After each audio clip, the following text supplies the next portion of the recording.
Hello. My mic muted again, as per usual. What's up? How's it going? We're doing We're All Species because I want a better submission video if I'm being real. What's up, Paxton? How are you? I did the Spark 2 run go earlier. I didn't get to watch it because I was busy. School is a motherfucker, unfortunately. Well, that's good. This has been mostly doing homework. I played some Jet Set Radio Future Bingo and then went out to dinner, like, right before stream, but it was not much, because we've mostly just been working today.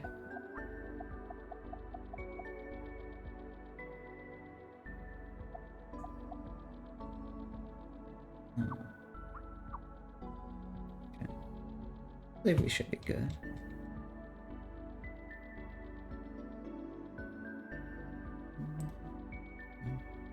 Alright. But yeah. We're just gonna honestly just hop right into it. My ass is, actually, I want to give you water. I have them under the chair. Back here. Alright, don't want to just give us this shitty ass chair, so I just, like, brought my desk chair from my house. And I used that instead, and it's so much more comfortable. So I just use my chair as like a dresser or whatever. Like a table.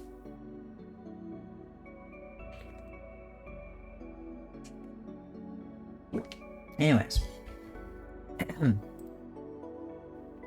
Hi, my name is Shovelclaws. Welcome to Sephonie. This is a third-person parkour platformer with some arcade puzzler elements. You'll see as we get into the run. This is all species. The game has 30 additional species that you can link with. Those words don't make a lot of sense to you yet, but they will in a little bit. Just kind of a more completionist version of any percent, but not 100%, because that includes like a ton of collectibles and extra stuff that no one has routed out yet. But yeah, time will begin in 3, 2, 1, go. Yippee! So we start out with like minute-long cutscene, 40 seconds long cutscene. So you get to get some story context. We play as 3 different researchers. We play as Amy, who is leading a research team with Ingwen and Ryu in order to explore an undiscovered island called Sephonie. And that's where the game takes place as we, fade into it. Big ol' island, big ol' mountain. We're here on a research mission with our Onyx Link technology. Onyx Links allow us to connect with species more deeply by linking with them through what is in-game a puzzle, kind of similar to Tetris, but that lets us gain a bunch of information on them that we'll be able to use to understand them a bit better. And we're just here to put that to use, explore the island. Here's our first link. As you can see, kind of Tetris-like, as I mentioned. We just have to connect all of the colors with the pieces we're given. Small little glitch here. We'll talk about this later, just a teaser of what's coming up. And never mind, I got owned. Unlucky, but that happens. But yeah, Onyx links are pretty simple. Just match the colors. We have this big grid that we need to place puzzle pieces on, and so on and so forth. We get more score through matching more colors, or more of the same color, and we can use that to very quickly breeze through them. The puzzles there are a few mechanics in the game. You saw one there, in the puzzles. You saw one there. The red spaces on the grid will give us extra points if we place a color on top of it, and any colors that connect to that will also get the bonus, so we want to use that as much as we can in order to increase our score. While we're going through this next puzzle, because it's really just more of the same, with this guy at least, we'll talk about some of the movement. So you saw us, after that little section, we get access to a lot more moves. The first and probably most important thing you saw was sprinting. Sprinting in this game kind of controls like a race car, less than, you know, a human person running. You can strafe, or you can turn left and right, but you can't like turn on a dime. You have to slowly turn back and forth. And then we also got a dash, which allows us to do stuff like wall bounce. You saw there, I just bounced off the wall by dashing into it. Pretty convenient. Very powerful tool as well. I'm gonna place this up here. So this, okay. I don't have anywhere to place this. That's unlucky. This puzzle has these rocks that if we place next to will pop, and very simple, just gotta clear out some of the board in order to place more. Here on the surface we have to link with all of the, or a certain amount of creatures, and once we do that we can move on.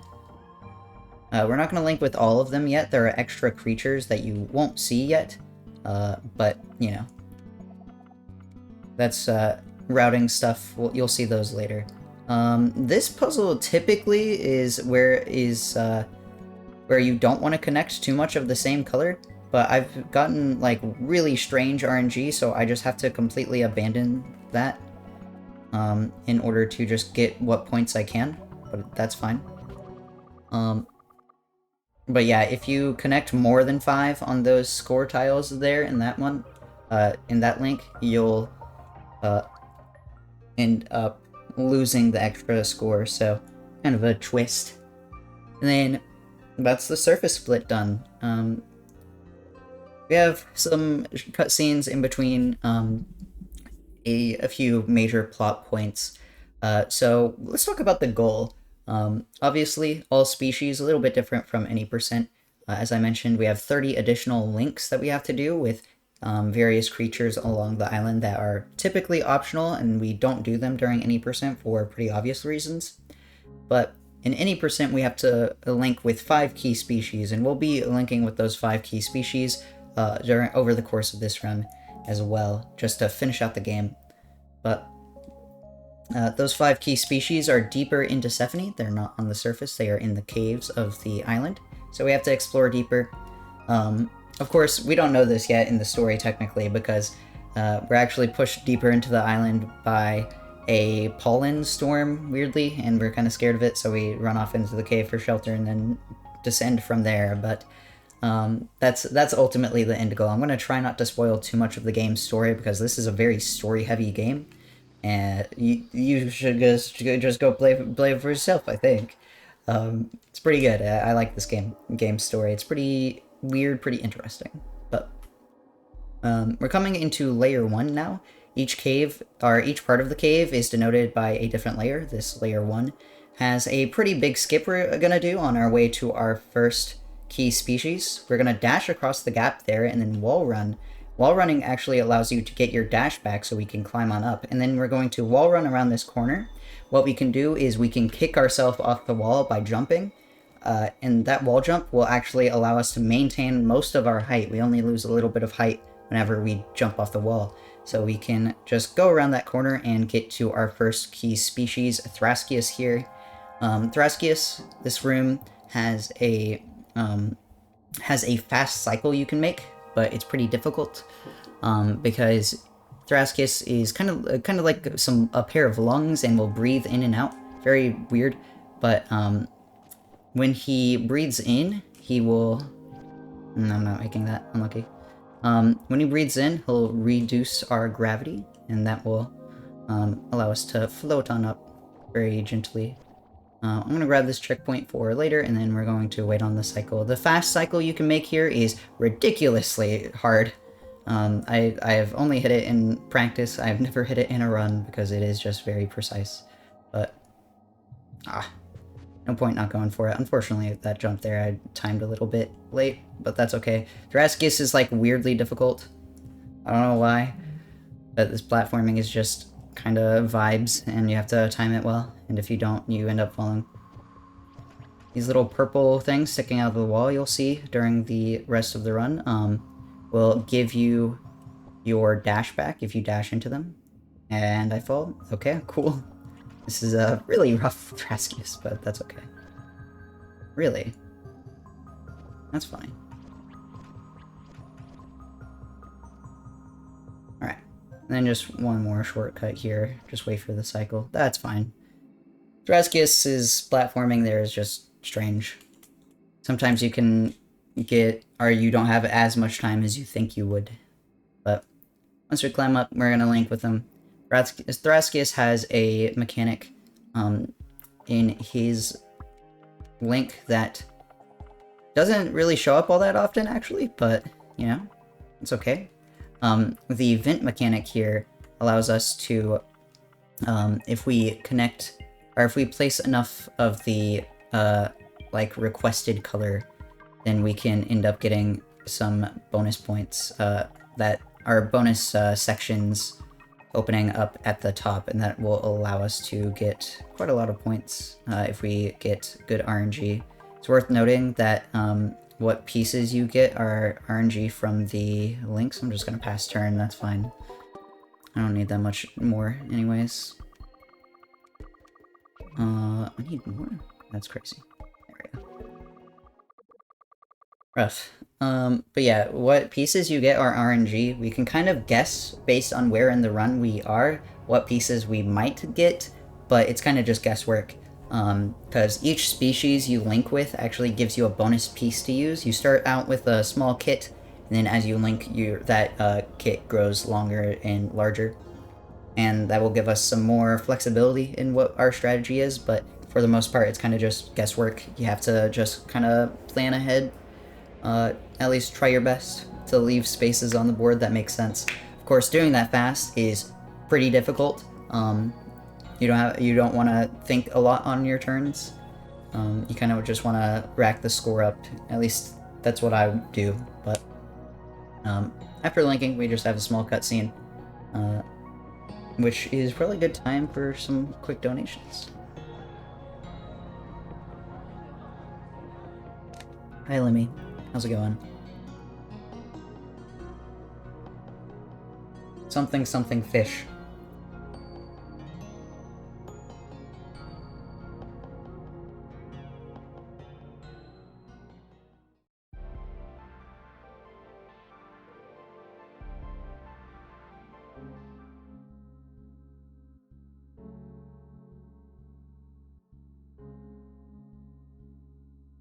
Alright. Next, we're going to head off into Layer 2 for our next key species, Pomelia.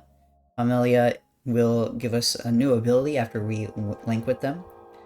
But first, we need to backtrack some to get out.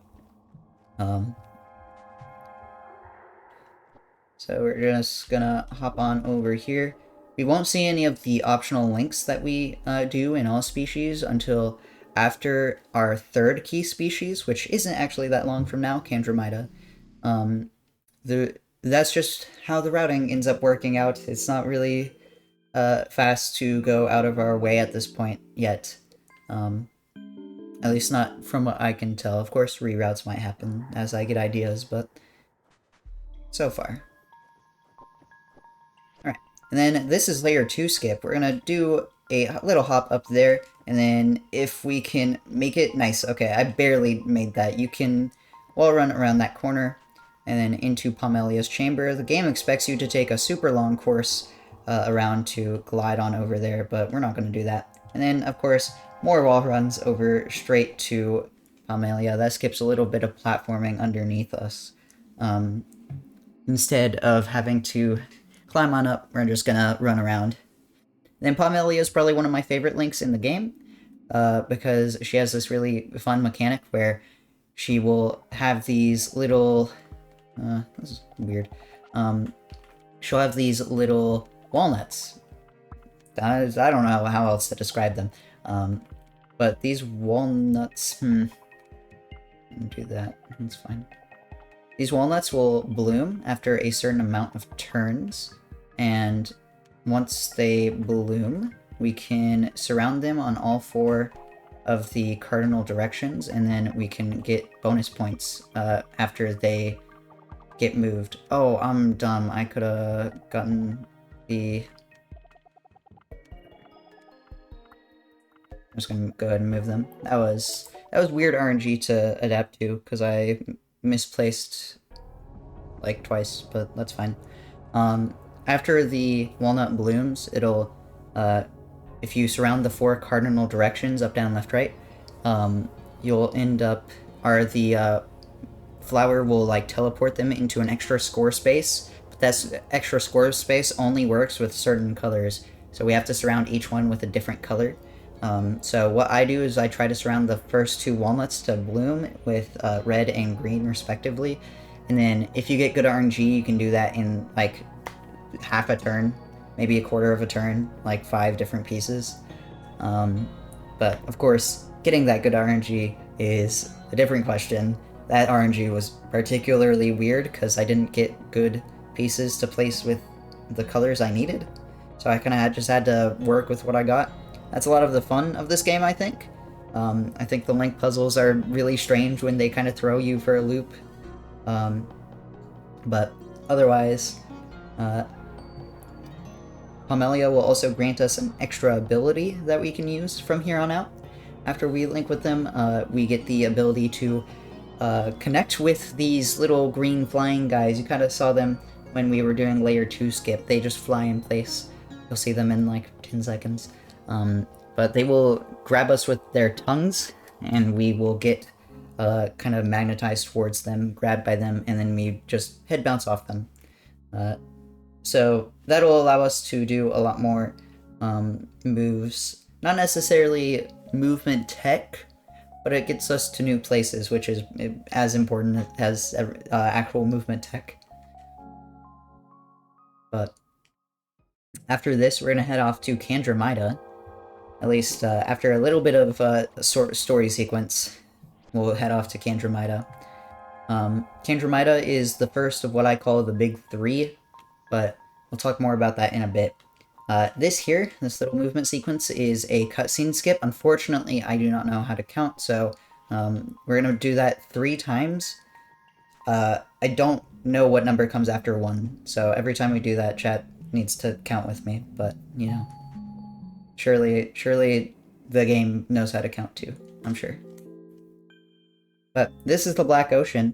We're here for some story purposes. Here we learn that actually we're on the island for a specific purpose. We've been, like, called here by destiny or whatever, I don't know, to stop a world-ending disease called the Null virus. The Null virus, like, lies in the core of the island, and it's our job to link with all of the species of the island, or at least the key species of the island, in order to understand how it works, and then confront Null and link with Null in order to stop the virus from ever awakening.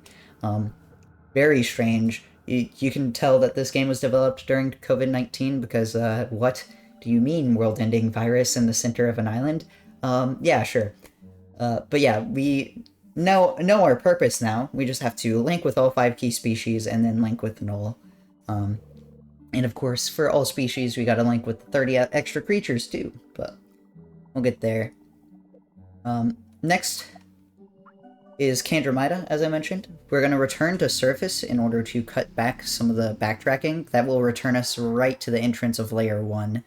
And then we're going to come over here, use our new friends to get to the chamber of Candromida. In any percent, Candromida is a particularly dangerous part of the run, because you have to do the entire chamber deathless, or else you lose like 4 minutes. But thankfully, in all species, we don't actually have to do it deathless. We can take a few safety checkpoints that end up not losing a ton of time anyways. Because I don't know if I want to risk that in a run that is an hour long. I can do that in a run that's 40 minutes, but in an hour-long run, that seems a bit risky. But yeah. This chamber has really cool movement. I kind of deserve that, actually. I went for the cool fast strat, where you wall run off that wall into the dandelion, but then I got I went too high and flew too close to the sun and then died. Actually, very analogous to the story of Icarus. That's weird. But yeah, this chamber has a lot of cool movement with Amy. All of the characters have the same moves. There's no reason to play one over the other, but this is like a story sequence where you can only play as Amy during this part of the run. So there we go. We have to come around here, dash on over, which will refill our dash. Then I grab that checkpoint for some safety because I have died here and it's been kind of embarrassing. Like I said, thankfully, not a big deal. There we go. Then here's our first link of Candromida's chamber. These little ox guys, the Isle Auroch. These guys introduce probably my least favorite mechanic in this game, if I'm being honest.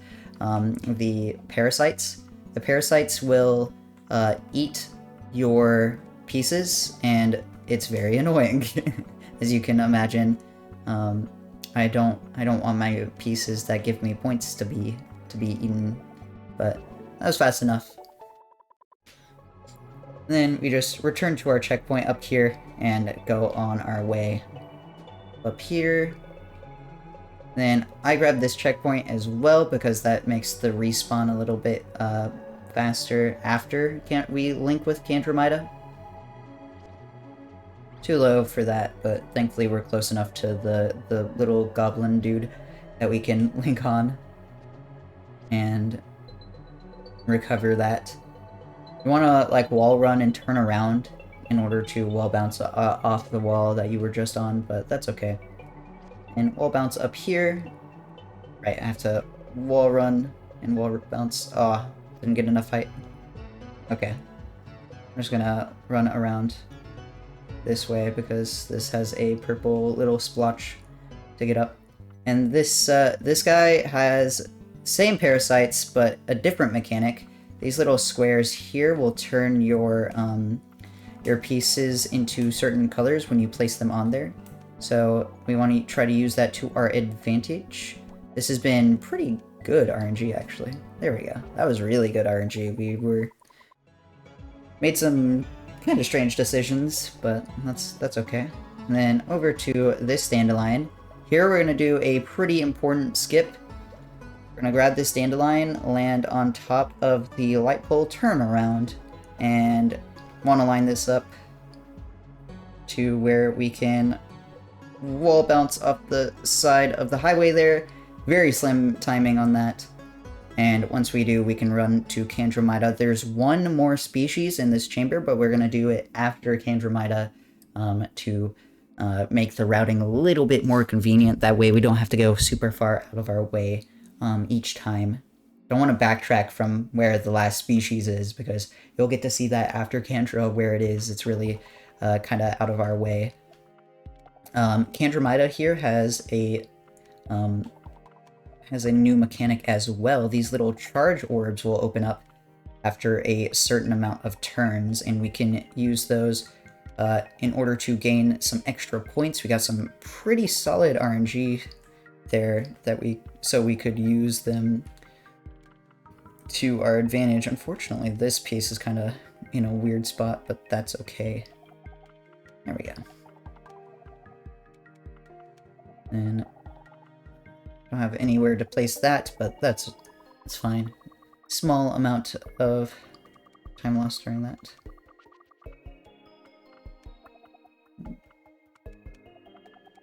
There we go. That is Candromida done. But yeah.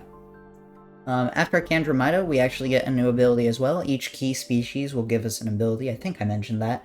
Now we can use these little orange charge orbs for a speed boost. So we'll be trying to use that best we can. Little cutscene there that we can't skip. On the topic of cutscenes, as we make our way to the last species here, we don't have to mash during any of them. The game has a really nice accessibility feature where it'll auto-skip dialogue. this climb here is as janky as it looks. I can't, like, jump up or else I will fall down, so I kind of just have to run against it and hope that it works.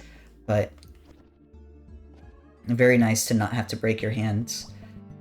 And then the crag fruit tree here is just super far out of the way to get during the movement to Candromita, so I just opt to do it after in order to try to optimize the line a little bit better.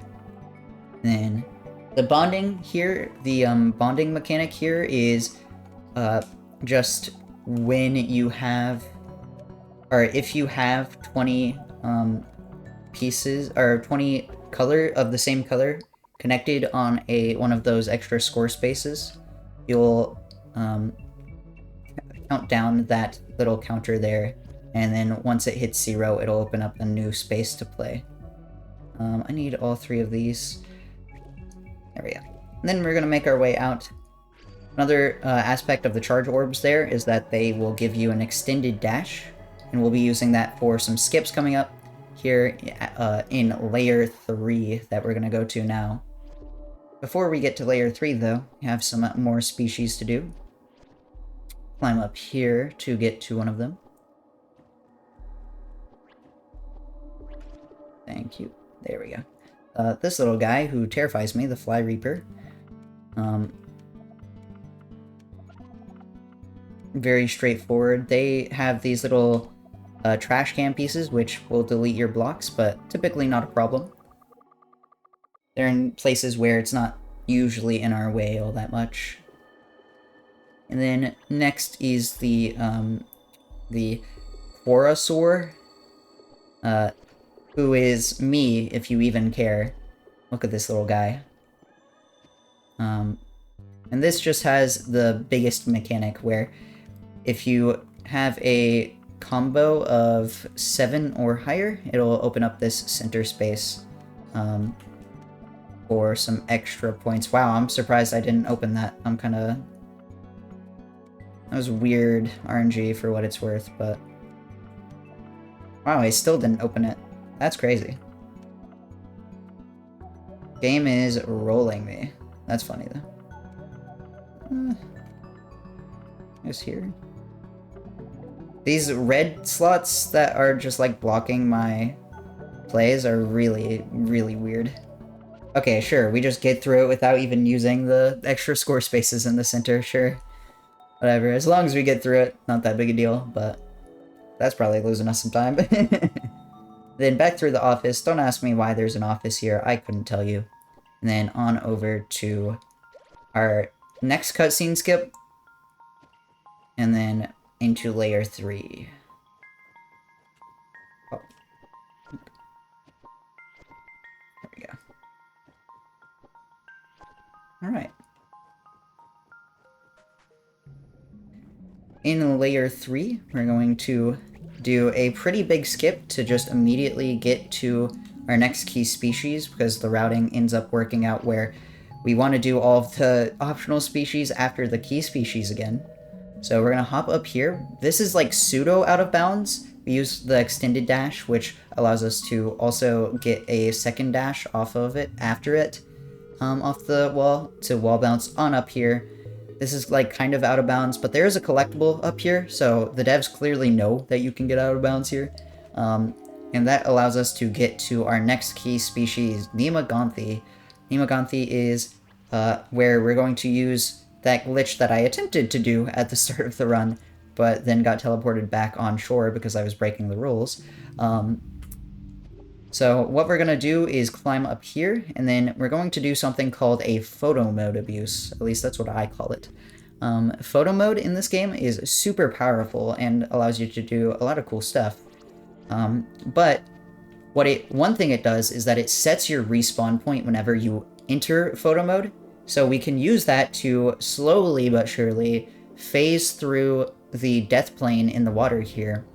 And now we're underneath the death plane, which allows us to, after we climb up that waterfall, come all the way over to Nemagonthi here, who is our next key species, and that skips all of the platforming in this little, like, art hall thing behind us. you'll still get to see some of that platforming, just very not intended because of how we go through it. We go through it backwards, basically, and it gets real weird. Unfortunately, first we have to do Nimaganthi, who is the hardest link in the game, at least in my opinion. This puzzle is very heavily based on what you end up getting in your piece set, more so arguably than other puzzles or other links that you end up doing in the run. Because if you do not get good pieces, you will literally just not score anything, because these little Zoids highlight where you can place. And if it's not highlighting something, then you can't place there. So thankfully, we got pretty solid RNG there. We didn't get too terrible of a hand. But as the puzzle progresses, the Zoids will get modified in certain ways. You saw at the end there, they changed to be like just completely different. And then, oh, I didn't mean to grab that checkpoint. That's okay though. After Nimaganthi, we're going to run backwards over to the species in this chamber. That's the second of the big three. Like I said, I don't know how to count, but you know, it's fine. But this little guy is terrifying. But this is the same biggest mechanic that we saw a bit back, where we have a combo that is large enough, it will just allow us to open up some extra spaces to play our pieces in. But we don't even need it, because we get our link done all fast. And then we're gonna come up here. We have to jump twice here to make sure that this is on the right color, because these platforms here will change color based on certain actions you take. So if you jump, it'll change the black and white, and if you use the lizards to hop up, it'll change the blue and red, and that can get in the way there. And then this puzzle sucks. Oh my god. You have to surround these little orbs to get to any open space on the board, really. You are super cramped at the start of this, but there are also these, like, trash can symbol places on the grid, which will prevent you from playing in certain spots, or will just delete your score if you do. So it gets very strange very quickly. I'm gonna try to just clear these out. That's fine. We don't need all of it. Then after that, we're gonna turn around, grab this. Hello? Sure. That's weird. Well, I'm all the way back over here. That's never happened like that, but sure. What I was trying to do there, was get up top and avoid the checkpoint, but keep the charge orb in order to... This backup is strange. I've never done this movement before, but it's fine. Because I can just come this way now. But yeah, I was trying to get the charge orb while avoiding the checkpoint, so after our last link, we could just, like, go back to our checkpoint at Nimaganthi, and then carry on from there, but alas, got kinda weird jump, and then I didn't have a chance to recover. That's okay, though. More of these little orb guys, but thankfully this time they aren't so in our way. There we go. It was perfectly fine. And then after this kelp, that was the last link I ever did, because I just couldn't tell it was a creature to link with. Definitely doesn't just blend in with the environment, but after that link, we're gonna photo mode abuse again to come over to what is literally me. This is my dream house. This little guy has boulders that change whether or not they are destructible or not, so we have to be particularly careful about where we place during this puzzle in order to clear out some of the boulders to make space for our future plays. This is a strange piece to get during that. Just put you there. That's our last piece anyways. Oh, but we're able to connect these really easily. Nice. And I'll just put these here, and boom. And at the center of the rocks lies an extra score zone. Thankfully, we didn't need it. And now we're gonna just run across this waterfall here to get back to the main entrance. Preferably, I wouldn't have hit that checkpoint after Nimaganthi, because if I hadn't, I could just teleport back. I don't know why I'm running on the waterfall when the roof there exists, but preferably I'd be able to just come back to the checkpoint at the bottom there, but didn't get to there just because I got the checkpoint.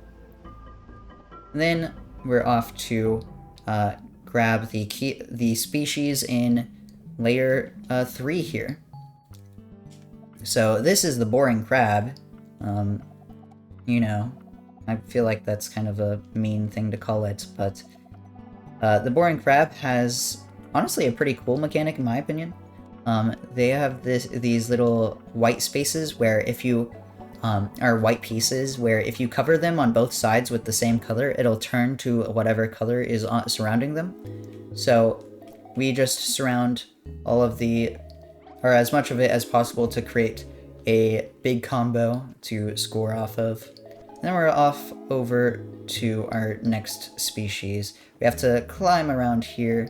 I'm gonna grab this checkpoint for some safety, and then we're gonna grab these charge orbs, and then we're gonna actually also grab this checkpoint for some safety. Not really for some safety, but for some speed, because if I don't die, which hopefully I won't, I've learned my lessons, then I won't need to, or I can I guess it is for safety, but it's only kind of safe, so I guess I shouldn't have gone really out of my way for it.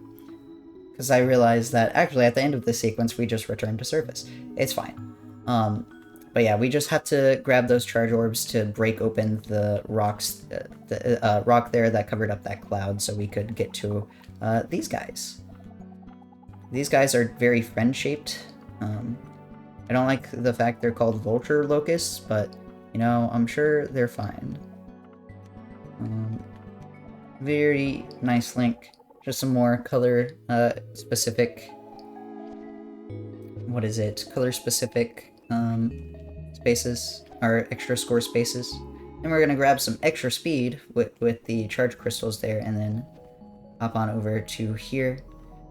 Need this charge orb in order to hop over here, and then immediately turn around to get into the cave. The cave has our next species, which I like to call this puzzle blue, because it is so much blue. But we can... Nice. Very quick. And then we will grab the 3 charge orbs here in order to break open the rock. I turn around for the charge orb here so we could use some of its speed. Never mind, I deserve that. Alright, that's fine. Small little climb back up. Not the end of the world. I will not grab the charge orb for speed. I'll grab it for the extended dash. Easy. Then we just ride the dandelion here over to the top. On top of this cave lies a friend, and that will be our last species in layer 3. That will be all of layer 3 done, including the layer 3 deep species. That's what the chambers are technically called, is layer 3. Layer 3 deep is where Nima was, but I just called them the chambers because that's where our big important key species lie. Then after that, we return to surface, and then we run back. We run over to layer 2. Technically, it would be a bit faster, I think. I haven't actually timed it. This is mostly for me, but I actually haven't timed it. If you could keep the checkpoint at the start and then come back to layer 2. I think that might be faster, but I haven't timed it, so no idea. But here in layer 2, we are going to collect all of the species here before we get to our last key species, Bathysmus, or as I like to call him, Bathy. We're just gonna come up here to our first one. This is what I like to call, or this is kind of like a weird mix of a few mechanics that we've seen up to this point. So this guy has us connect certain colors in order to gain access to other places. And then once we do, we can score pretty good with connecting to the score zone there. That is really only useful, really only useful when we have the easy puzzle mode turned off. In this game, you're allowed to run with an accessibility option that allows you to play with the easier puzzles in order to speed them up. That is what the incentive attached to this run is. I have to actually time out how much time that would add to the run because there are way more puzzles, but, you know. And then, oh, right. We're going to do another photo mode abuse here after that link in order to grab this little jump bulb. This jump bulb will give you extra height for a consumable. And we're going to use photo mode to smuggle that effect up to there. And this allows us to skip a bunch of platforming that is very tedious and very slow. Grab this checkpoint and then hop off over to our next 2 links. This little shackle worm is also terrifying, but for different reasons. And then we want to try to... I guess that's fine. Yeah, I think that can work. We want to try to connect just green and reds. Blues kind of aren't all that useful here. Unfortunately, I kind of misplayed some of my reds there, so we weren't able to super use them well, but that's okay, because we can just finish up there. Then right under Shackleworm is our next species. This guy has more of those little trash icons, but this time they're actually helpful because they allow us to get extra point zones with not just perfectly straight pieces. And just like that, we're done. So return to our checkpoint, and then we're going to hop on top of this little green wall here. These green walls you can't dash on, or dash wall bounce off, or else they disappear, but thankfully that doesn't matter. We're going to turn around real fast for a hidden friend right down here. This guy is really frustrating because of where his extra score zones are. If you get kind of strange RNG, it can really kind of nosedive how many points you get. But other than the reds up top, this is mostly fine. Okay, there we go. That was perfectly serviceable. We're going to return to our checkpoint, and then Nima gives us the ability to see these little hidden platforms. Yep, we haven't used them until now. We'll use them in a bit here, but we're kind of forced to use it here.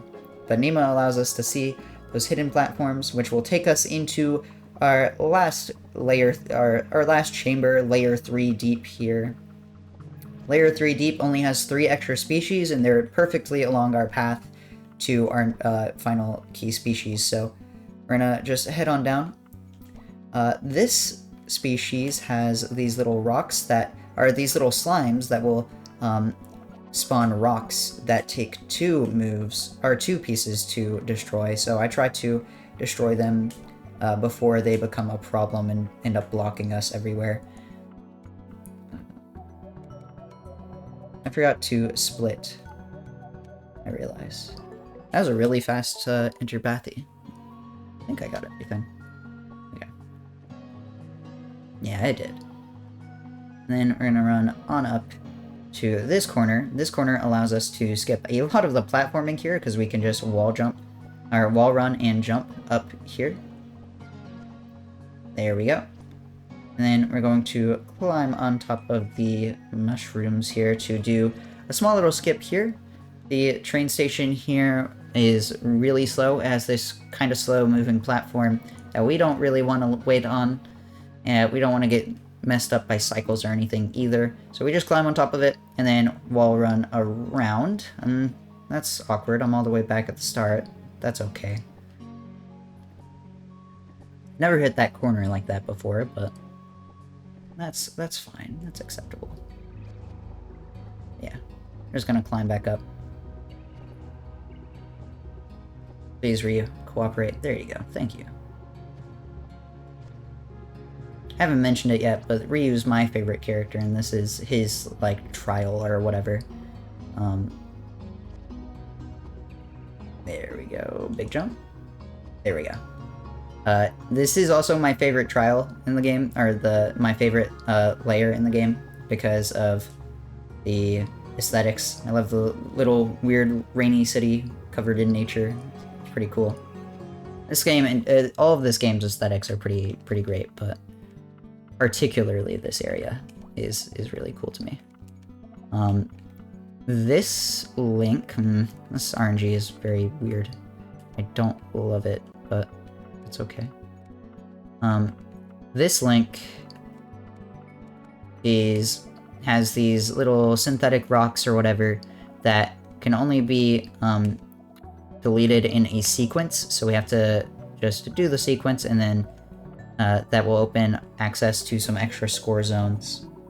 Unfortunately, we've been kind of rolled by RNG, but that's fine. I'm sure there were better moves I could have done, but alas. I'm gonna do that, and that allows us to connect all the blues, and boom. Then just immediately turn around on into the city. These little creatures have now evolved, I guess. Can you... Oh, I'm back at the beginning again. What? I might reset. I thought I grabbed the checkpoint underneath me. Really unlucky. Okay, well, that's fine. The little poison there has never killed me like that. Well, we're just gonna get back to where we were. Big jump.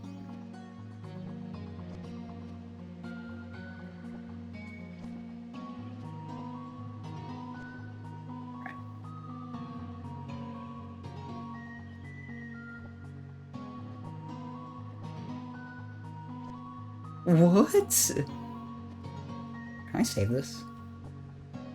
I'm resetting. What the hell? That's messed up. Oh well.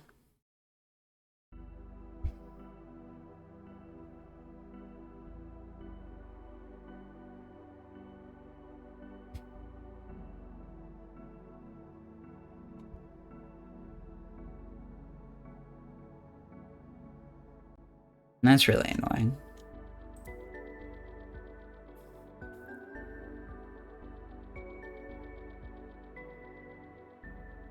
Why is Osborne submitting Jazz Punk and Slime Rancher? What the hell?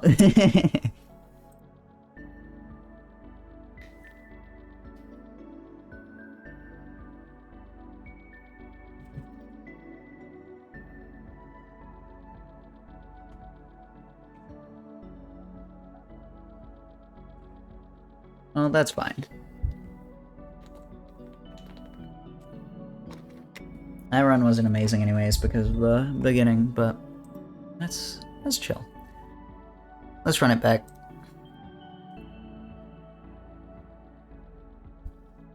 Hi, my name is Shovelclaws. This is Sephonie, a third-person parkour platformer mixed with that has some arcade puzzler elements. This game's really cool. I'm a big fan. Today we're doing All Species, which is a more completionist category than any percent. where it grabs all of the extra species links. You don't know what those words mean. You'll get to see when we start the run. So we're just gonna go on in 3, 2, 1, go. So the run starts out with about 40 seconds of cutscenes, which is great, so I can explain what the story premise is. This game consists of us playing as 3 researchers. We play as Amy, Ingwen, and Ryu.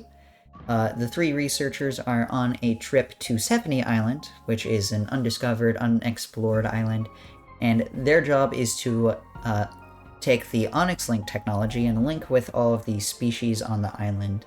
In any percent, of course, we don't have to do this, but linking is basically just a way to understand a species without, you know, dissecting them.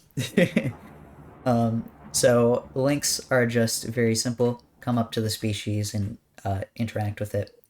And links in the form of gameplay take place as these puzzles kind of akin to Tetris. We're getting into our first one now. You'll see that we have 3 colors of pieces, red, green, and blue, and we just have to mix and match our pieces in order to score based off of how many of the same color we have touching. So very straightforward. We're gonna do a glitch here that skips some movement over to our next species that I messed up because I didn't go through the coral. I thought I could go through that coral. I did the other day, sure. Maybe I just wasn't far enough around. You'll get to know what that glitch is later because we'll use it plenty of times. But, yeah, the biggest mechanic in any of the puzzles that we have is going to be these extra score zones because they will allow us to, well, score extra points off of any connections we have. So if it's on top of one of those red tiles on the board, we can take advantage of them, gain some bonus points, as long as we satisfy certain conditions. For a lot of the puzzles, it's just going to be, is there a piece on top of it? Is it connecting to other pieces? You get the bonus score. But for some puzzles, they change up the formula. For example, 2 on the surface here are going to have something extra where you need to do to get bonus points. But enough about Onyx Links. Let's talk some about the movement of the game, because that's probably the more important part. There are a lot of Onyx Links, but the movement is a little bit harder to understand. You can just look at this and probably just assume things. But the movement is mostly sprinting, but our sprinting in this game is very strange because it treats you kind of like a race car when you're sprinting. So you can turn left and right in wide angles, but you can't just immediately on a dime turn around. You can, but it's like you have to let go of sprint, and it's kind of slow and weird. You know, it's unconventional platforming, which is, in my mind, cool. I like when games change up the formula. But otherwise, just another link here, which introduces those little boulders. If we place next to them, they will get damaged. If they're damaged, we can place next to them and they will pop. The other movement thing that we should talk about here, or I guess real fast, this puzzle just makes us, or wants us to not connect too many of the same color, weirdly, in order to gain the extra score. We got really good RNG to do that, so boom, that was a super fast link there. The other movement thing, as we finish up our surface split, is the dash. You just saw me do it there. The dash also allows us to wall bounce off of walls. We get 1 dash in mid-air. It will refill if we're on the ground, once we touch the ground, or it'll refill whenever we wall run. Wall running is another thing that we can do while we're sprinting. If we run up next to a wall, we can hop on top of it, start wall running along it. We'll quickly lose height, but there are ways around that you'll see in like a minute or so. But yeah, that's kind of the basics. And after we're done with the surface, we just have to link with a number of species, and then we're done. All of them are required by the story. You can't skip them. So no extra links yet. But after that, we get kind of forced into the cave systems of Sephonie because it starts raining pollen, and we're scared of it. because we don't know what it is. So we just go on inside of a cave that we've never explored, and from there we get to explore the island a little bit more. So we're going to enter into Layer 1. Layer 1 has a pretty significant skip, where we will, instead of taking the intended route that is long and pretty winding, we're going to just immediately run forward and to veer off to our right and use some of those movement quirks that we talked about in order to get to where our first key species. The game has 5 key species that we have to link in with, in any percent. It's literally just get to those 5 key species and you win. Of course, all species a little bit different. Have to link with every species on the island. But there we dash over to that wall and then wall run, and then here, in order to refill our dash and jump on that ledge, and there we can wall run around that corner in order to conserve our height. We just hop off the wall and then we reattach, and that allows us to conserve our height around that corner in order to get to Thraskius, our first species, or our first key species. So pretty substantial skips probably a minute and a half of just raw platforming. Thraskius here is kind of like the lungs of the island. It's kind of strange, but he will breathe in and out, and that allows us to that will change how gravity affects us, and that can let us we'll do a fast cycle. Unfortunately, I missed it because it's really tight. Very difficult, but we're just gonna do the slow one instead. But yeah, when he breathes in, we have reduced gravity, and then when he breathes out, it goes back to normal. And then one last jump up here to our friend. Thankfully, no optional species in this little room here. Just a quick tower climb, and then we're linking. So, Thraskius here has a mechanic that basically makes us sacrifice any of our reds in order to gain extra score. The game wants us to place reds on top of those little red ports on the bottom, and that will open up an extra space for us to play at the top. And that can let us take advantage of some extra score zones. And just like that, boom, Thraskius is done. That was a pretty fast puzzle. Onyx links are really heavily impacted by RNG because we can't know what piece we're getting after our next piece. You can kind of, if you're good at the game, track in your head what pieces you haven't used because you have a set list of pieces that grows as you link with species. But I can't do that because I haven't remembered all of the puzzle pieces. And I'm not very good at the puzzle game. Or I'm not very great at the Onyx links.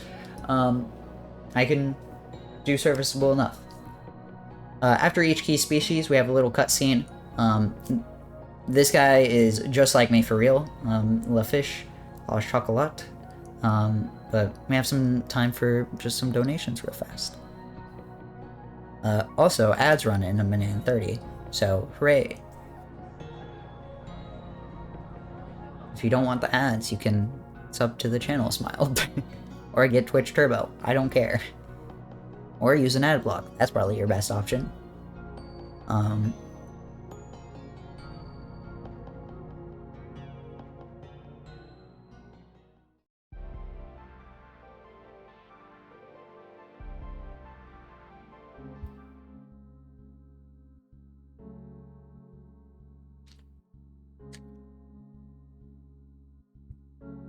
Alright. Next, we're going to go to our second key species, Pomelia. We haven't linked with any of the optional species yet, because we actually don't until our third key species, Candromida. That's just because of how routing is in this game, because it's a bit slower to go out of our way here than it is later on. But we're going to go into the office here for some reason, and then we're going to go into Layer 2. Layer 2 has another pretty big skip, Layer 2 skip, which allows us to get to Pomelia really quick. and the it allows us to skip a super long and winding kind of puzzle platformer section of the game. So we just climb up here and wall run around, and boom, just like that, layer 2 is skipped. And we have another skip here on over some more wall running to get to Palmelia without having to climb back up after falling down. So pretty clean there. Palmelia is probably one of my favorite links in the game because she is really heavily impacted by RNG, unlike some of the other ones. So she will spawn these 3 walnuts. It's the only way I can describe them. And these walnuts will eventually bloom into these flowers, and if we surround the 4 cardinal directions after they bloom, we can teleport them into a color exclusive extra point zone. So what we want to do is cover each flower with specific oh, this is really strange. We got some weird RNG that I have to deal with. There we go. That's fine. Not amazing, but not terrible. We have to cover each walnut with a certain color. Then once it gets teleported, it'll get a bunch of extra score. You can basically clear that in like 6 or 7 pieces very easily if you get the right RNG. Fortunately, we didn't get great RNG, and I also kind of misplayed a little bit because I didn't recognize one of the pieces should have gone somewhere else probably, and then I could use other pieces elsewhere. It's fine, don't worry about it. Onyx links can be kind of punishing if you misplay, because all of a sudden you're taking like 10-15 extra seconds to clear a puzzle that you probably should have cleared in a little bit faster. That's okay. Flying sushi, invented by this game notably. Thank you, Sephonie, for your contributions to society. But yeah, another small little cutscene. After each of our key species, we'll get access to a new ability, and Palmelia gives us the ability to get grabbed by these little goblin creatures that fly around. I call them goblins because they kind of look like goblins. They will now grab us by their tongues, and that allows us to kind of bounce off them. Gives us some extra mobility, gets us some places later in the game. Not that we need all to get to all of them, but, you know, we need to be able to attach to them anyways. But yeah. After this, we're gonna get into Candramida. First, we have some more story progression to do by going to the Black Ocean, where we'll actually meet the island. That's that weird little alien creature there. It's the island. And we'll be able to progress on to Candramida, our next key species and part of the Big 3. But first, we have a small little skip outside of this chamber. We have a cutscene skip that we'll do 3 times, and if we hit it all 3 times cleanly, we'll actually save time. If we mess it up a little bit, then we actually end up losing time, because the cutscene's like 15 seconds long, doing that little sequence there. 3 times is about 12 seconds long, but only if you, like, don't mess it up. So we'll see. But just some quick story progression, we can probably get some more donations before we finally get into some of the optional species and some of the real chunk of the run, is what I'd say. This is where really the run begins.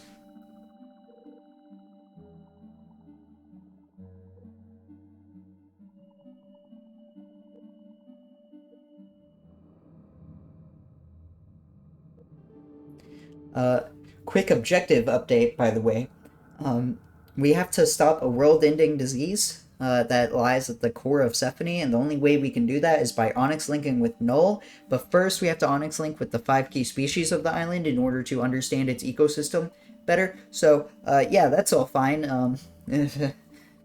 World impending doom. So that's cool. Thanks, game. You can kind of tell that this game was made during COVID-19 because what the hell do you mean there's a disease lying at the center of this island? But that's fine. We're going to get into our third key species, Candromida. And Candromida is the first of the big three, as I like to call them, because they are the big, like, platforming challenges of the run, really. Candromida in specific is pretty important in any percent, mainly.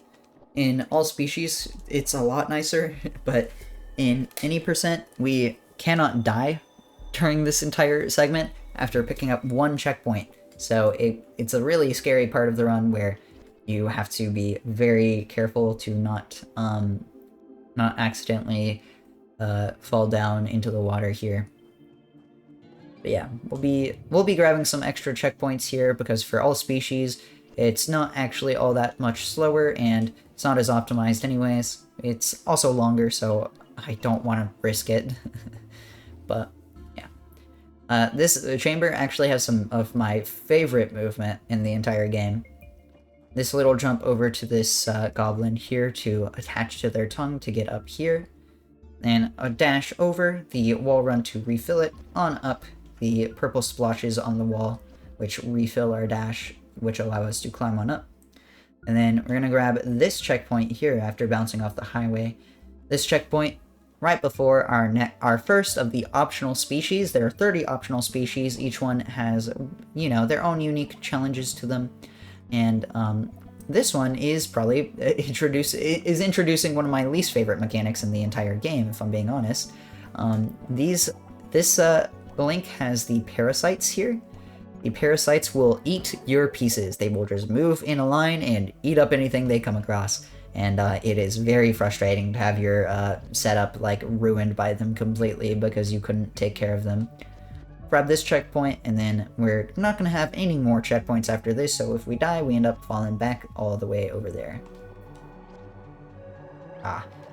Can do a shortcut there by hopping on, or by wall bouncing off of that wall after a wall run, but you have to maintain your height really well there, so didn't really hit it.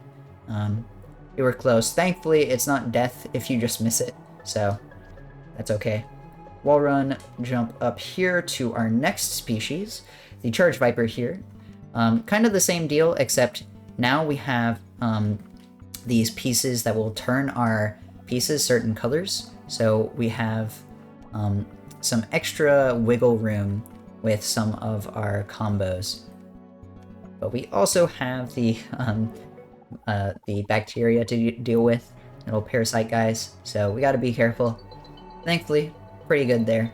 And then here we're gonna do a pretty big skip that I kind of have to focus for. We're gonna hop on top of this little white light post, make sure, turn around, and line up. We're gonna hope for a wall bounce off of this little strip of highway, but it's really precise, and it's basically an invisible jump that you have to react to really fast. Thankfully, we got it. Pretty used to that timing now, thankfully. And now we're gonna do Candromida. After Candromida, there's another species that we have to grab in this area, but it's a lot faster to grab Candromida first, backtrack a little bit to where our third species in this area is, and then we can get out. Candromida here has a mechanic that you just saw on the backs of the Charge Vipers, but you didn't actually see get used. The little charges here will allow us to get a bunch of extra score, but if we don't end up actually using them, they will turn into a hindrance because they will spawn in slimes each turn that we don't use them. But thankfully, that was pretty good, and wow, we're really far ahead. That's cool, that's cool. But yeah, after Candromida, we get a new ability again. Those little charge orbs that we've seen in the world so far have been, up to now, death traps. If we touch them, we die. But now we can actually use them to gain a speed boost, and if we collect three, it actually gives us an extra dash. An extended dash, rather. So, pretty slick, pretty cool. This climb is about as janky as it looks. We're falling. You kind of just have to, like, turn, wiggle up, and hope. There we go. Nice. But dealing with that climb is faster than going through the intended route, so that's fine. And then we don't want to, you know, get down from here until after Candromida because of where we have to get to next if we were to do that, so perfectly fine here. The crag fruit tree has this bonding mechanic where if we have our pieces powered by these the extra score zones that we've been using, we can actually... Is there a way I can use this? Kind of. Not really. We will have them powered by the little extra score zones, and that will allow us to open up the extra area there on the left. We're not going to use it because we don't need to. Then we just turn around. I grab one extra charge orb there and then fall down here just for some extra speed, because charge orbs will give us a huge boost in speed. We go so much faster with them. And then we just walk on out.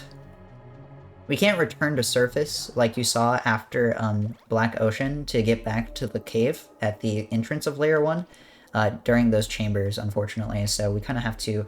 Oh, I got owned. That's fine. Small time loss. So we can't return to surface, unfortunately, but we can just leave. But even then, we wouldn't want to return to surface because we have some extra species to grab. This guy scares me. The Fly Reaper here is terrifying. Sure. Okay. That's probably the best move there. This guy has the little trash cans that will eat up some of your pieces if you place on top of them. Thankfully, not a big problem because we kind of want to get the extra score anyways. Losing one piece is not that big a deal to us. And then we're going to come up to me, if you even care. Look at this guy. This is Quarasaur. He can really roll you if you get some bad RNG, but thankfully we got some pretty solid RNG here. Where we want to get the middle open just as fast as possible in order to take advantage of some of its... this is strange. Of its extra score zones. There we go. Bit slow just because I was indecisive, but that's okay. Being decisive and making bad decisions is probably better than being a bit slow to make the correct decisions. And then we're off to Layer 3. We skipped 2 because the game doesn't know how to count. That's okay, though. Obviously, 2 comes after 1, so, you know, this is our obviously, our 3 comes after 1, so I guess this is our third cutscene skip here. And we'll have our second one next. But Layer 3 has another big skip, could you believe it? And then we're going to just go in immediately. We're going to do our next key species, and then we're going to backtrack for all of the optional species in order to get ourselves in a better position. What's up, Milky? How's it going? God, I love that Broby emote. Here we're kind of out of bounds. We climb out of bounds with our extended dash. This isn't really out of bounds because there's a collectible right there, so obviously, you know, the game kind of intends for you to get there, but we are out of bounds. And we're gonna just climb over everything in order to get to our next, I need that jump boost, thank you. Yeah. Get to our next key species chamber. And this is where I'm going to go ahead and start explaining photo mode abuse, because after we get on top of this little roof here, nice little jump, we're gonna use a glitch that we used at the start of the run, and I got owned by because I was breaking rules. But we're gonna climb up here and use photo mode to set our respawn point and basically fall through a death plane. So hop on top of this waterfall, enter photo mode as we jump into it, and we will just go on and in and out of photo mode in order to set our respawn point over and over again. When you exit photo mode, your character will drift down before being affected by game events. So that allows us to just get through the death plane and over to Nemaganthi, which is our next key species. That skips a bunch of platforming that we would have to do otherwise. We're not doing any of it. And then after linking with Nema, we will turn around and get all of the all of the other species in this area. Unfortunately, Nemaganthi is probably the hardest link in the entire game to do fast, because we have to kind of hope that we end up getting some nice pieces to work with these little Zoids here. These guys will highlight a certain area, and we can't place outside of that area, so you'll see like some of my pieces just get eaten a little bit. And then as the puzzle goes on, it will get modified in certain ways in order to kind of just screw us over, but that was a really fast Nema for what it's worth. That was like relatively clean. So what you want to do with most of the links is you want to one cycle them, because some of the links in the game, particularly the key species, but some of the links in the game will have certain mechanics that activate after a score threshold. You'll see the white dots at the top. And after that score threshold, it will change the puzzle in some way. So the Zoids there went back to their starting position, and then they started to like change my piece colors. Obviously, we don't really want that. You can play around it, of course, but it's a lot faster to just be able to link together all of the same color. Do this and just go next because I can use this to... There we go. This is just another one of those biggest mechanics that we saw a little bit ago. So maybe we'll just finish him up real fast. That guy scares me because look at him, but I'm sure he's friendly. Have to jump here to make sure that it's on the right color. These little colored bricks will turn certain colors based off of actions you do. We want the red and blue ones to be on red because of some movement that will come up afterwards, and we just had to be sure to not just instantly not have anything to do after we or instantly die once we attach to that little goblin there. And then this guy sucks. Yeah, this is probably one of my least favorites in the game. This link is like super crowded with these, I think they're called miracle cells. I can't quite remember their name, but we have to surround them in order to get rid of them. And if we don't get rid of them, we just have no space to work with in the during the puzzle. So we have to be particularly careful about where we place sometimes, and I just don't have anywhere to work with there, so awesome. I don't really have anywhere to place this, but I guess that'll work. There we go. And then we're going to hop on top of this cloud and avoid the checkpoint there, and then hop on over to our next link. That was perfect.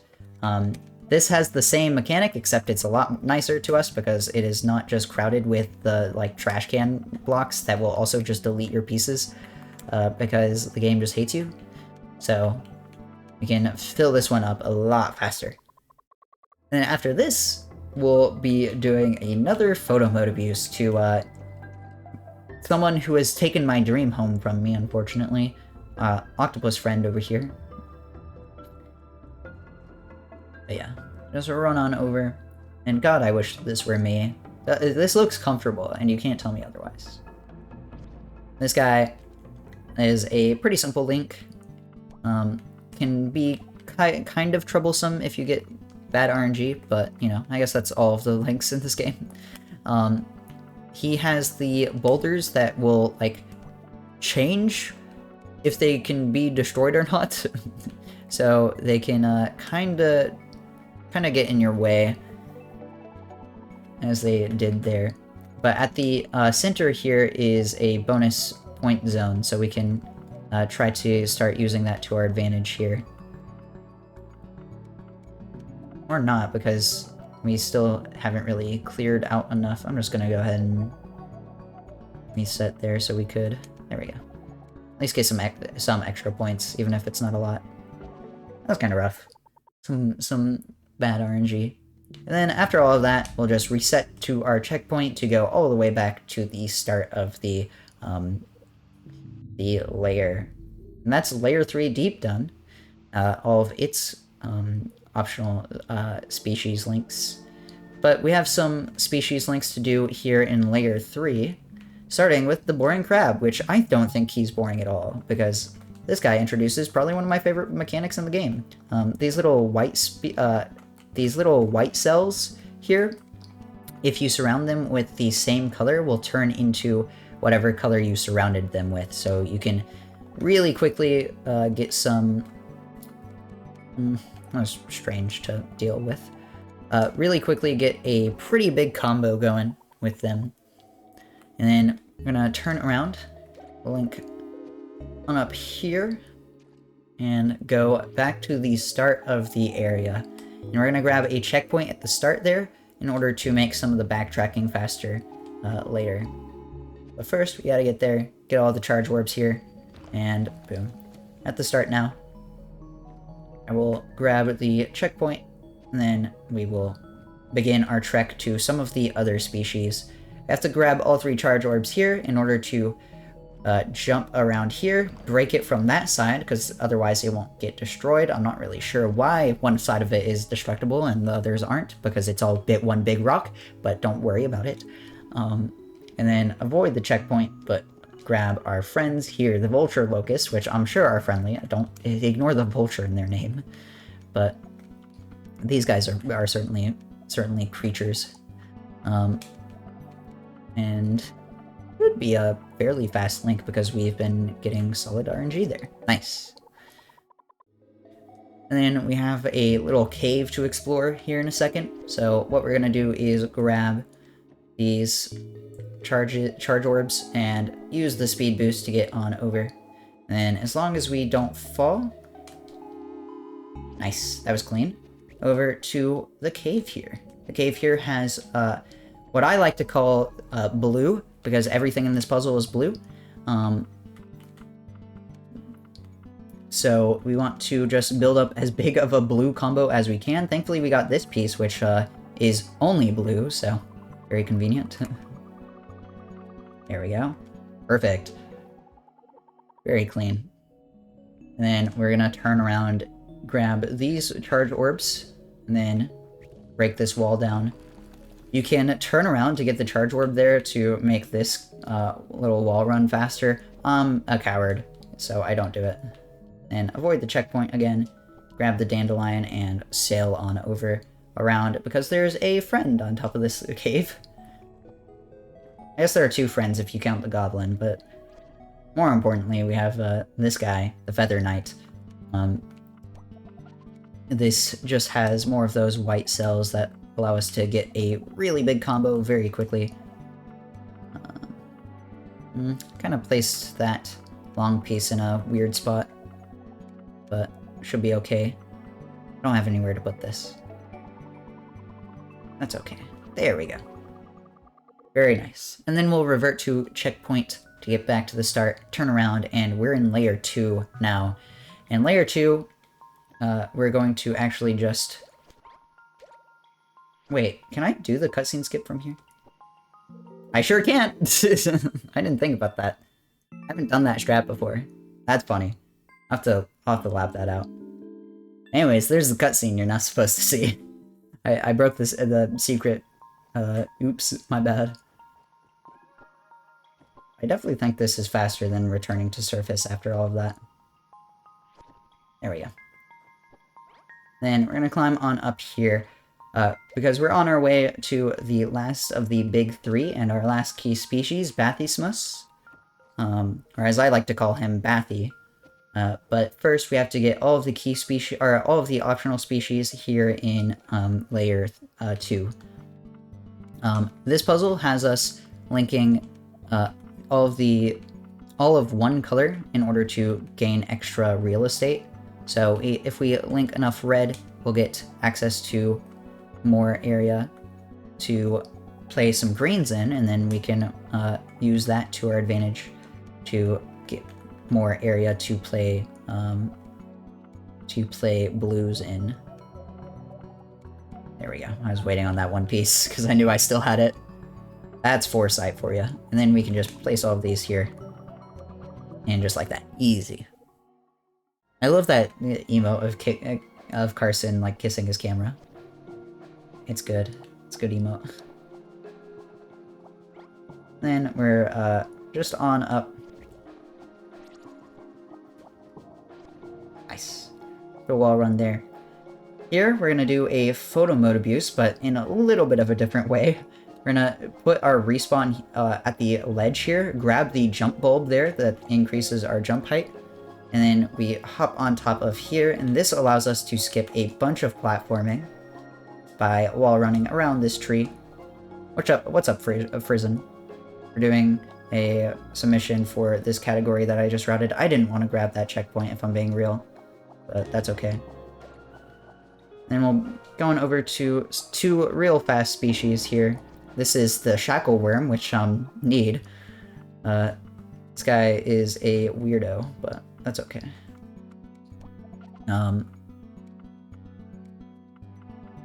to think. I think I'm just gonna take the. There we go. That's fine. Typically, you don't want to use blue too much here, but I got really strange RNG, which kind of made me use blue instead of red on that left side. That was weird. Might be able. There we go. Squeeze that in there. Thank you for the good luck. Appreciate it. I always have fun when I'm playing this game, though. This game rocks. And then on down to this link, which is probably another favorite of mine. I'm gonna prepare red for the sequence there. This link has these long canals that we can place pieces in order to get to those extra score zones there. There we go. Fortunately, I didn't get to the extra score zones, but that's okay. It was a little bit short.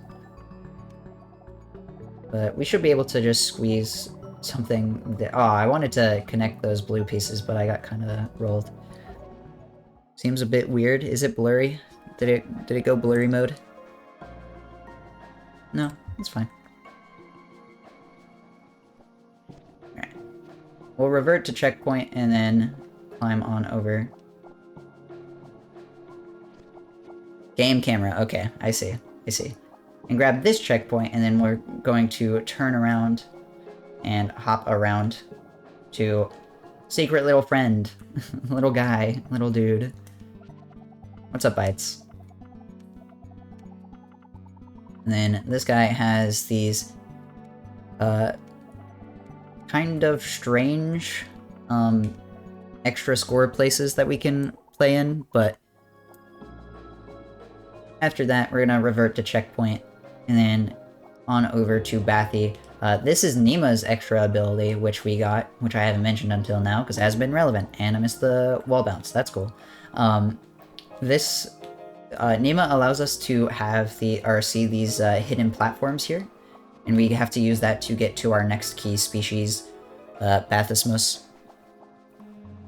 All good, Frisian. I just wanted to make sure that my stream looked good still. And this is the last of our big three. This actually only has 3 extra species, and they're all pretty much exactly on our path. So we get to pretty easily capitalize on those, or link with those, rather. This link has these kind of hard to deal with slimes that, if left unchecked, I should have rotated that, will turn into these boulders that take a few pieces to break. But we don't really want to waste too many of our pieces just breaking slimes, so clear out a few just to keep our board open, and then boom. And afterwards, we're going to climb on up here. This climb is a bit janky, but this skips a bunch of platforming in this area. This area is probably one of my favorites in the entire game. It is very pretty. I also am very biased because I really like Rio. They kind of ball. So Ryu's my favorite character in the game. So playing as them is hype. Little skip here. We're gonna climb on top of that little train station there. Whew, just barely made it. And wall run around there, and then we're gonna keep on top of the train station in order to try. I said that weird. In order to get to our next link. This link can actually really roll you if you get some bad RNG, because we have these little extra score spaces that are blocked off by these rocks. But thankfully, we've gotten pretty alright RNG. We weren't able to capitalize on the red extra score spaces, but not a big deal. Also, I forgot to split for Pathy, so we're like way ahead, actually. And then these little creatures, the goblins, have evolved and have become flower goblins, question mark? I'm gonna skip my split instead of actually split. But yeah. After this, we only have this little guy, this little spider. And this will be one of our last links, particularly in this area. Or this is the last link in this area, but this is one of our last links throughout the entire game. So we'll be done with all of the optional side content soon. This tarantula has these little boulders that change direction, and based on their direction, you can destroy them. So if it has the lines up and down, we destroy them by placing above or below them, left and right, left or right. And then that's all the species up in this area. So now it's just getting to the key species. And the key species is all the way up at that big building in the distance. You see it at the very top. So we just have to climb all the way up. Thankfully, we have a lot of skips at our disposal. Small little skip here is to jump here, wall bounce off, and we missed the jump, so that's fine. But we'll do it one more time. Probably just jumped a little bit late. And that skips a little U-turn that you have to do. Climb up here. These little bars that stick out of the wall or whatever will give you some extra height. That is not at all how you're supposed to do that climb, but it worked. So we use the extra height there. Unfortunately, we got a bad cycle, but that's okay. Use the extra height. We're gonna go for a skip here that saves maybe a fraction of a second if you hit it first try, but we didn't. If you manage your height really well there, you can end up bouncing on top of there while bouncing up there in order to continue the climb. And then we have the big skip in this part, really. We're going to climb up here to that collectible after that little wall run around the corner, and then we climb on top of the roofs here. We have to do a pretty precise wall bounce there. Oh my god, I almost fell. And then we have to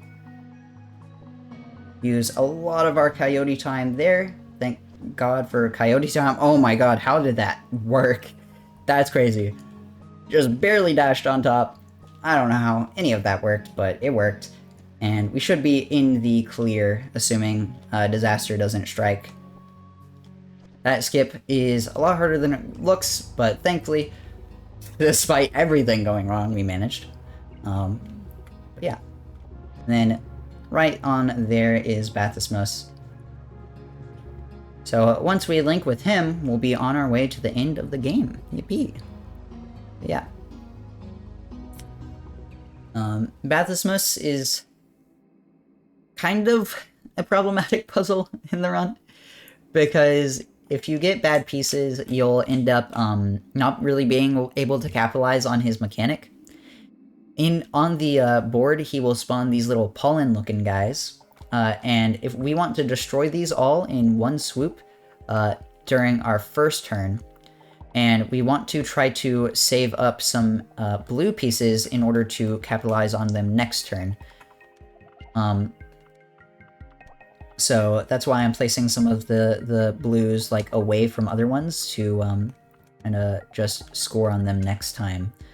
But might as well try to score a bit here as well.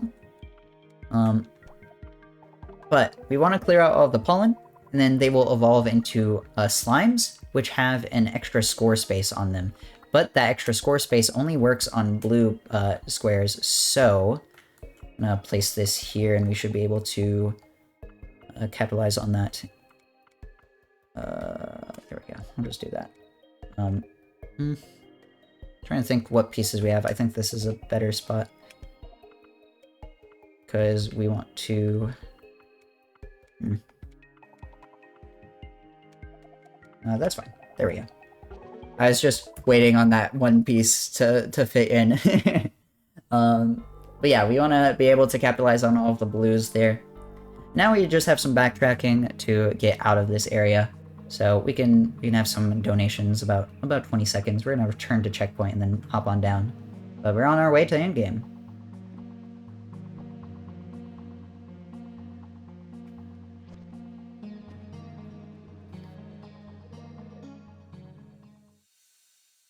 And bad news, Ryu's a ghost now. Awkward. You gotta go save him. Don't know what happens here. It's implied there's a reason for this. I don't understand it. But strange things. But yeah, we just gotta get back up to the key species, or back up to the Bathy in order to link with Ryu. We're gonna link with a whole human being now. And thankfully the game opens up these shortcuts for us now, so we can just bounce up. But once we get up here, we'll be able to link with Ryu. Bathismus gives us the ability to withstand that poison a little bit more on the ground. Of course, this doesn't matter at all anymore, but that's okay.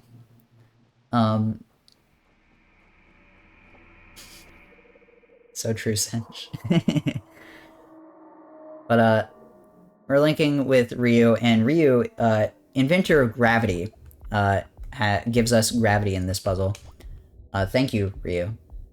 There we go. He also has, or they also have this mine mole that will go around, and once we destroy it, once we pop it 5 times, we're able to get a ton of, a 3x3 grid of extra score zones that we can use to score up some nice points, and just like that, easy clap. And then we're into the actual late game of the run. No more distractions. After Ryu, we're gonna be put back on the surface, and that's where we're gonna collect a few more species that we didn't collect our first time on the surface. And then we'll return to clean up some of layer 1. And then that'll be it. Once we clean up the layer 1 species, we're on our way to the actual end of the run, where we will link with Null. So, we're gonna climb on up here. We're gonna go into this forest where our first species is. I feel like this game has sometimes names its creatures mean things, because what do you mean this guy's name is Clown Balloon? Thankfully this guy's really simple, so this is probably just more time for donations, really, as we clear this up. How did I mess this up? I just had nowhere to place that L piece. Unlucky.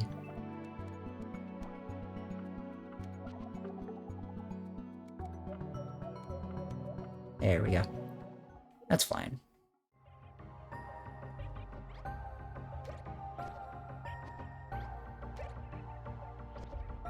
Alright. And then we have a little section here. We're gonna climb on up here to our last species of the surface, oh my god, is on the top of the mountain here. So we need to climb on top of the mountain. This climb is a lot harder than it looks.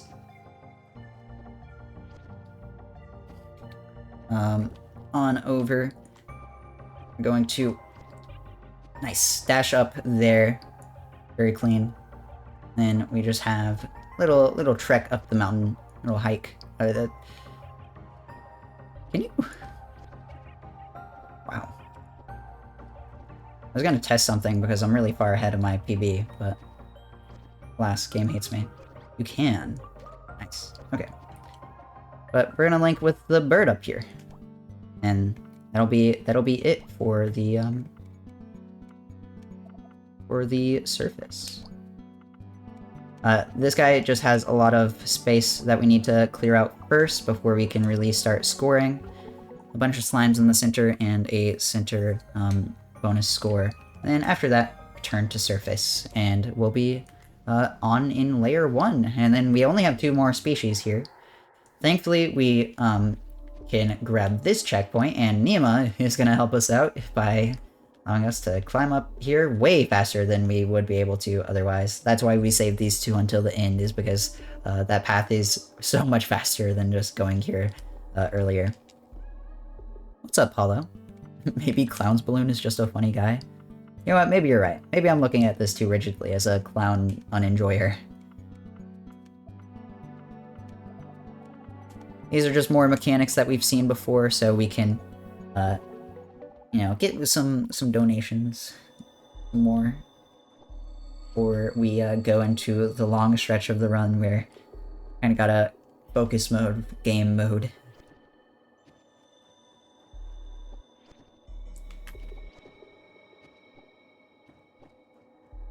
Is this Black Mesa? Where's Gordon Friedman? I'm sure this is relevant to the Half-Life universe. Also, Snail? Wipe?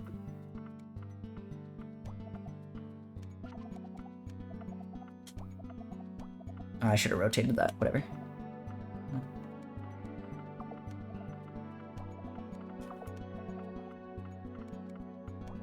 There we go. Alright.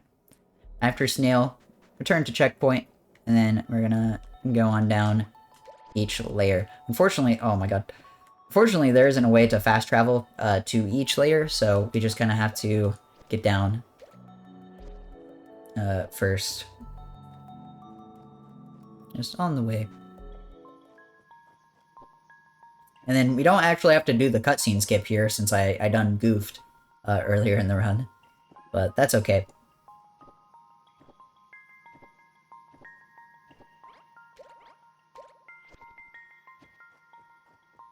We'll get into layer 3, and then we'll get into the core. The core is the big movement test, or what is supposed to be, of the run. My headphones have died, so I guess I'm playing without sound for a little bit. That's funny. But this is supposed to be the big movement test of the run, where you don't have any species to link with, you just have to get to the knoll. Unfortunately, you can't hop in this hole early because the trigger's not working, so and I just gotta actually do the story, unfortunately. Once we're down here, first of all, I'm gonna check. We have 35 creatures linked, so that's good. Once we're in here, we're going to break things open because we don't like long movement tests in our games. We're gonna hop out of bounds by climbing on top of that little black vein. I don't know. And then we're gonna photo mode abuse at the bottom here to get through. Oh my god, I see.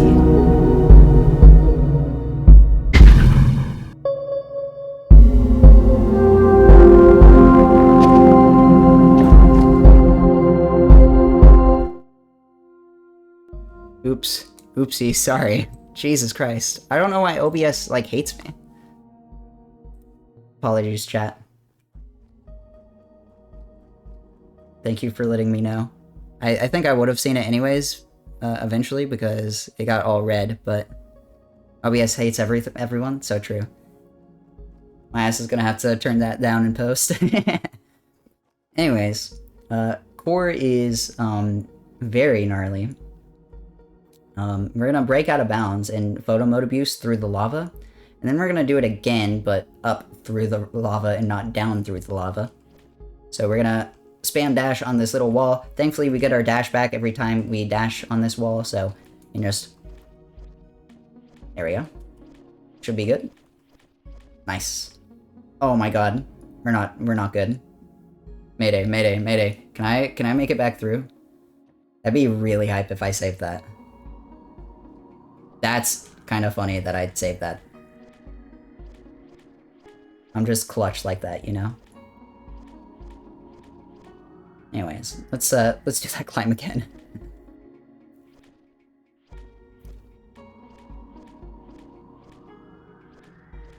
We should be good. There we go.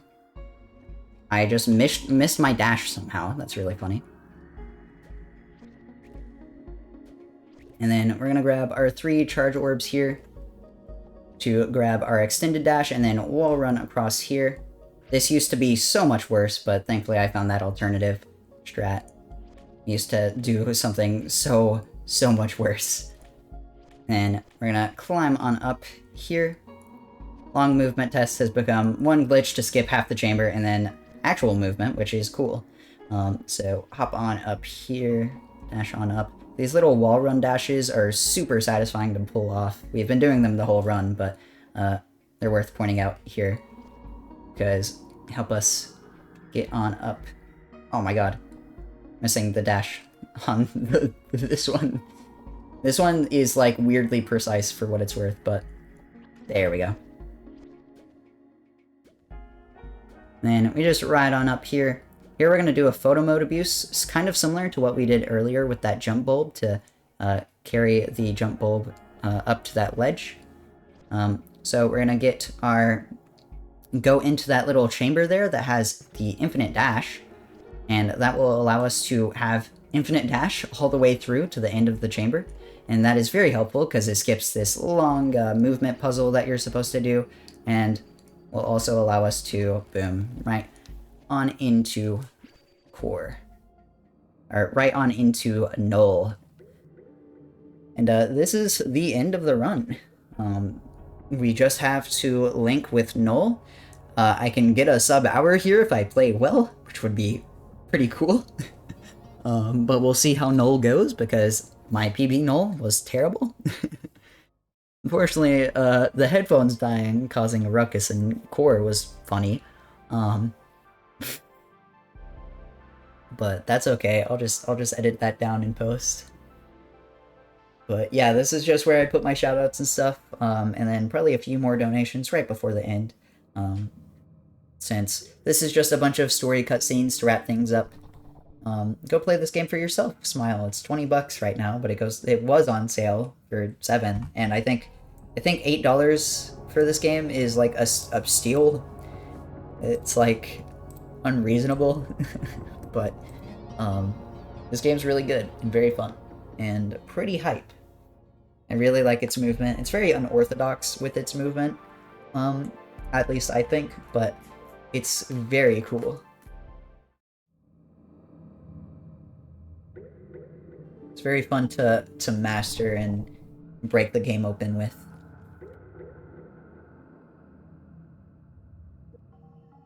There we go.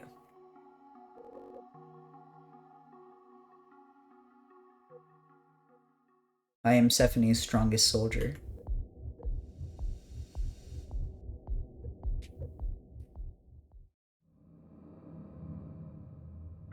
But we're coming up on time. We're gonna enter into the null link here. Null is a very difficult link to do fast because he will just throw everything you've seen up till now at you, and also a few new mechanics, like these little parasite things that will explode in a 3x3 grid of just random colors, which is very fun to deal with. Thankfully, we got just in time access to something to clear that up. Then we'll be able to bonk on top of the miracle cells. The miracle cells explode into a 3x3 grid of whatever color you place on top of it. So that allows us to get some quick extra points. I don't have anywhere to put this, so we're just gonna pass turn. But time will be on the fade to black after we link with null. Spoiler warning, we're not gonna link with Noah because we're gonna get interrupted, but, you know, that's fine.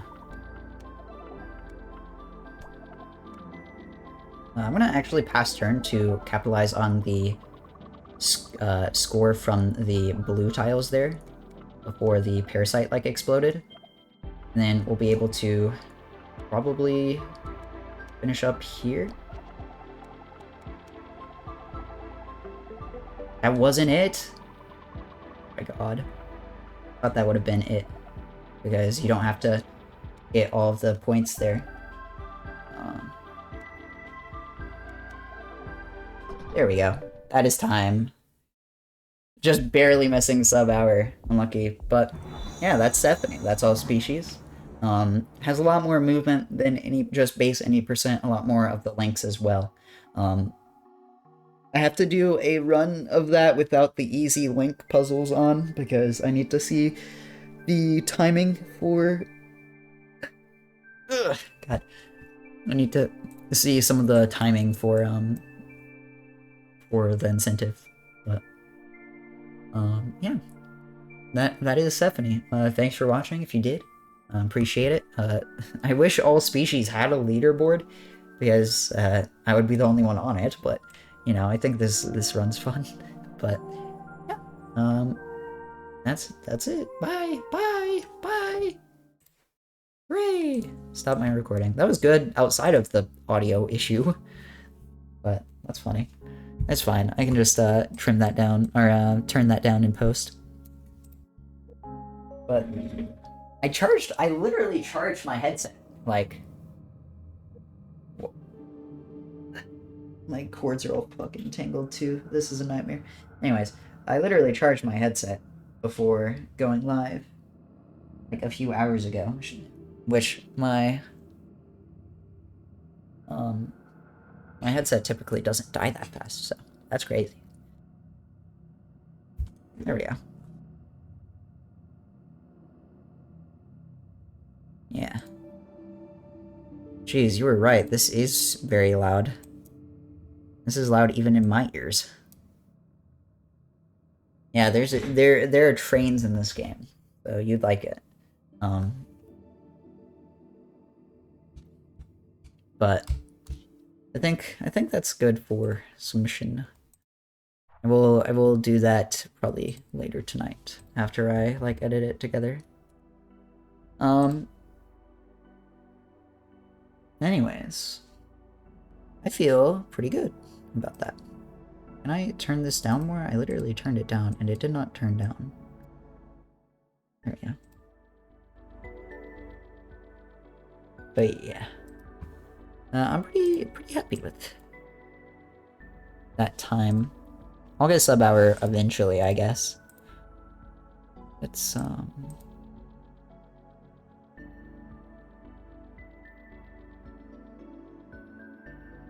alright. Hooray. Let me post the splits on in the Discord, just for funsies.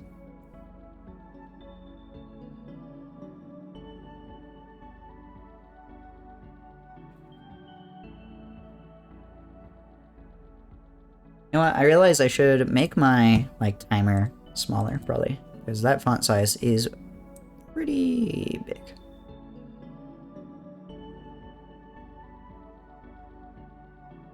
Hey, why does height, like, cut off things? That's really annoying. Can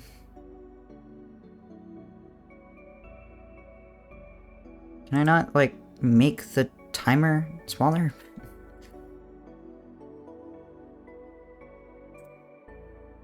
I guess I can just turn off the split name display. That's fine. There we go. Alright. 50k emerald shards, so you can suggest speedrunning a gold source game.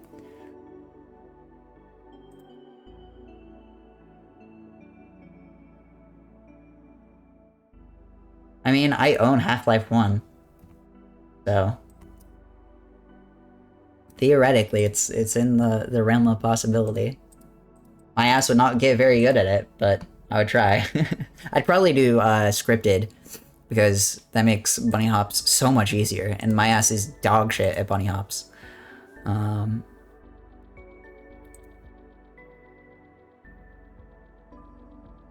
At least I think Half-Life 1 has scripted categories. Yeah, scripted. The problem is that Source games are like infamously hard to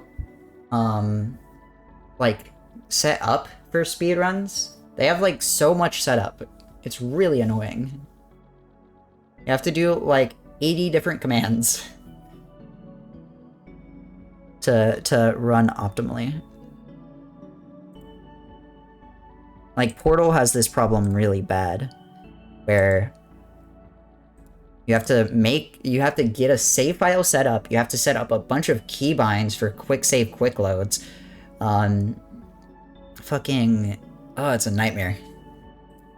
Like, I guess the initial save file isn't even a problem anymore with chamber skip, but this is actually just a ploy to get you to play Half-Life games. I will eventually. They're on my list. I just have a lot of games on that list, so oops. Like, I still need to play A Short Hike. And also Here Comes Nico. Here Comes Nico is probably next on my list, and I'll probably, like, stream that. But I got gifted that game, so I was like, I haven't played this yet? I should probably play this. But that's fine. I'll get there soonish. I think...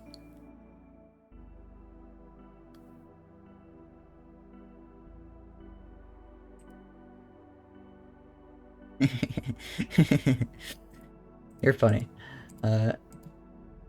I'll get to it eventually. I promise.